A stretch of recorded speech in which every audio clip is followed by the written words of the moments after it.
following presentation is rated PG and may contain coarse language and mature themes. Viewer discretion is advised.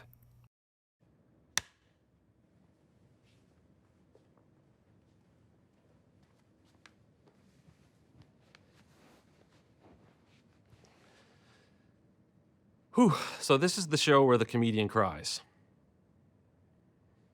That's just how it's going to be. My name's Peter, and I'm in recovery from alcohol use disorder.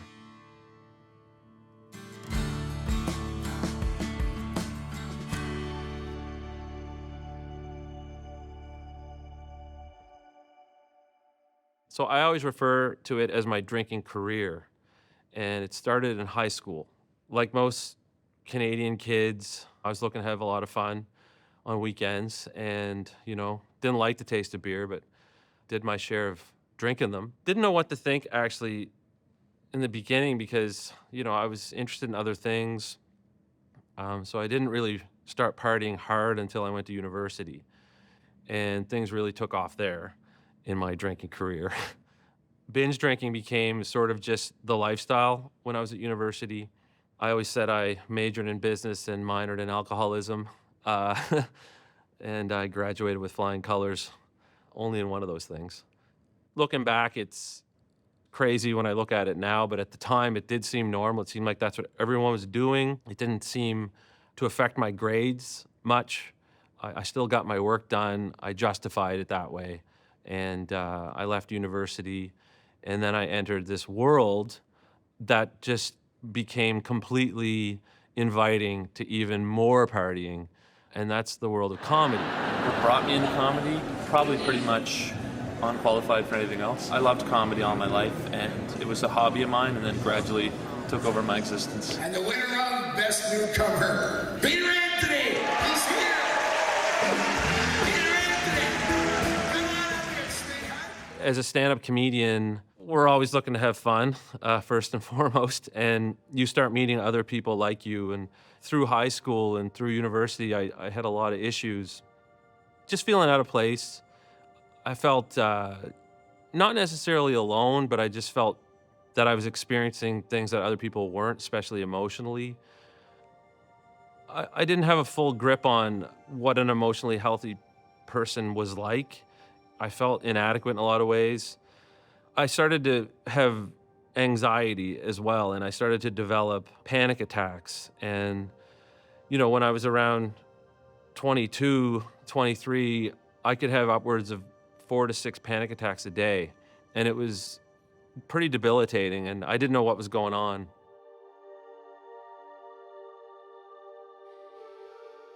Do you feel that most people that have an addiction might be dealing with something else as well? I think a lot of people are, and it's sort of a chicken or the egg scenario as well, right? Because, some people are self-medicating is what most people would kind of say.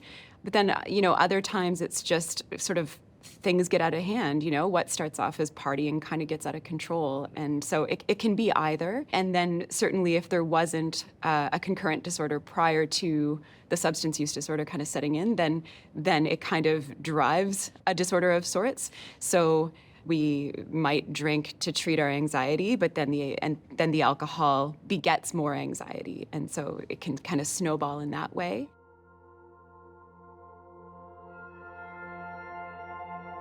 Like I said, I moved into my comedy career. Nothing builds up courage if you have a little bit of stage fright, like some beers. So you start jumping on stage 4 or 5 nights a week, and you need 4 or 5 pints before you jump on stage. All of a sudden, you have a pretty good habit going, and you're getting close to becoming a daily drinker. So over the course of my career, it just started to unwind in terms of how much I was able to drink, how I was able to hold it together, continue to work drunk. I met all these interesting, fun comedians, and I was finally around all these people that I felt understood me or that I was like, but not one of those people would look at you strange if you were partying hard or if you were doing drugs or whatever. Everyone just thought that's what we do. We're comedians, and you're ripping around the country and going on tours, and there's no one looking after you, and you can do whatever you want. And it just kind of was an intoxicating lifestyle, figuratively and literally. And it really took hold of me until I was in my early 30s. And I had a second, what I would call a nervous breakdown. And then I started to get some help. That was the first time I ever got some professional help for actually like a substance. If someone comes to you or you meet someone that's suffering from an addiction, what are some of the first things you might say to them? What are some of the first things you might recommend that they do for themselves? I think the first thing to do is to get to know them as a human being, because addiction tends to kind of steal humanity from people in a lot of ways. And so there's a lot of stigma in society. There's a lot of stigma within families and within communities. As somebody who's in a position of providing care for people with substance use disorders, it is important to acknowledge that this is a person who is so much more than just that addiction. So getting to know what makes people tick, what kind of things are they interested in, or what kind of things were they interested in before the addiction kind of took over, is really important and meaningful.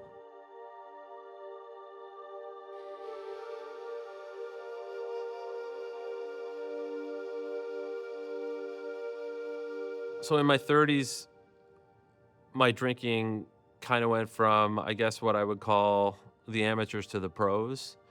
The party, in terms of my work side and being a comedian, started to get lonelier and lonelier. And then I found for me that I didn't want people to know how much I was partying, so I actually exited that world a little bit, and that's when things got a little bit even lonelier. And that's when I started drinking by myself. That was kind of surprising, because I do consider myself to be somewhat of a social person, and I never thought I'd be the type of person that would drink alone, because I always thought it was something that accompanied a good time or a party or friends getting together. So to be a person that drank alone was quite shameful for me, and it was pretty painful to allow that to develop the way it did. And it took me to a place where I would be drinking myself into unconsciousness.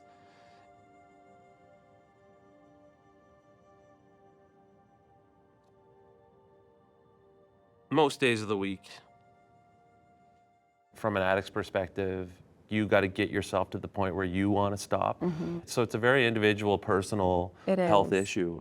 There's no blanket approach to any of this. And there is something, there's a tool that we use called motivational interviewing, where it's like, sometimes we're sitting with somebody, and if we can ask the right questions to get people thinking about things a little bit differently, maybe that can shift the balance a little bit. Maybe that can start off a line of thinking for somebody that they hadn't been on before. So there are these techniques that we can use that sometimes make a difference, but it's usually not immediate, right? It takes time for people to really get there, and it's not a slam dunk.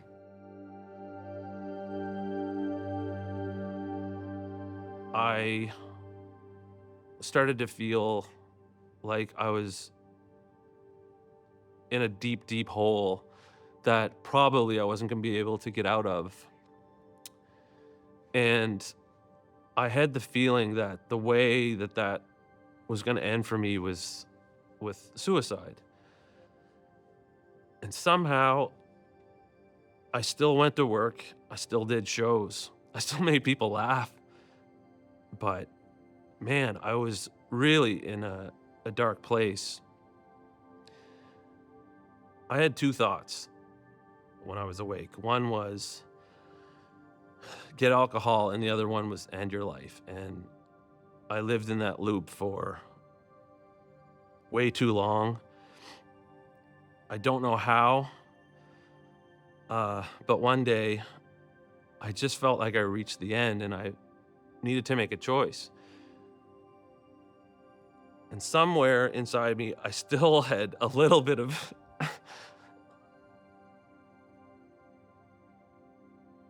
life left.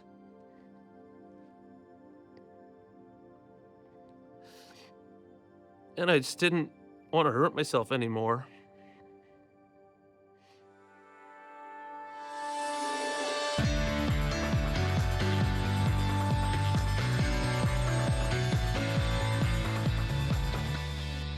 I tell people I have two birthdays. The day I was born and the day I got sober, March 15th, 2020.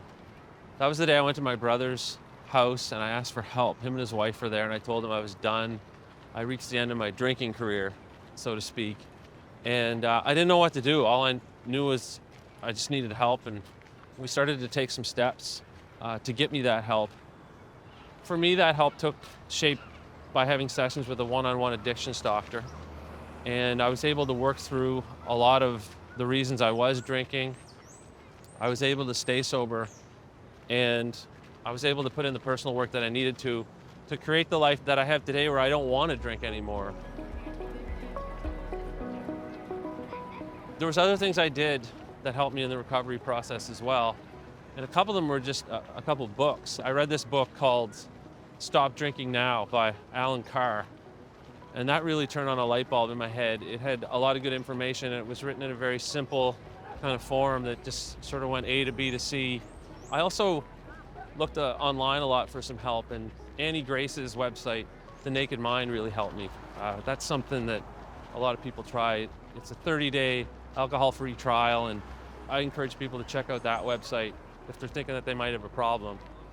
And Reddit actually helped me. There's a subreddit called Stop Drinking. There's a lot of good information there.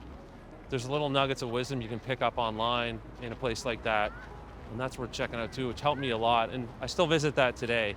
The most effective treatment is really anything that aligns with the goal of the person who's accessing the treatment, right? And so if I'm sitting with a patient in clinic and their goal is to reduce their use, then we're going to focus our interventions on things that are going to decrease their use because they're not ready to stop yet, right? But if I have somebody there who is ready to stop and who has decided that they need to get out of their current environment, then, we're going to look for a treatment program for them somewhere where they can kind of leave their circumstances and have a little break from things. I don't think about drinking much anymore. It's been over 4 years, and it's not something that's consuming my mind now because I've moved on to other things and I've created a life where it doesn't center around getting that drug in my system. So now I just kind of wake up, do my thing, and feel very grateful that I was able to get out of that funk that I was in and survive. I think about all the things that were brought back into my life that the addiction took from me. I started playing music again, I started writing again, I started performing a lot of comedy again. I started trying to make films and TV shows and stuff like that. And this was stuff that all lay dormant and was just like in my head forever, that just got washed away by booze. And I'm very grateful that that's back. And I also met the love of my life and the woman I'm gonna marry. And that was definitely something that would have been impossible if I stayed on that path I was on. So every day is a blessing, and I say this a lot, every day is a treat.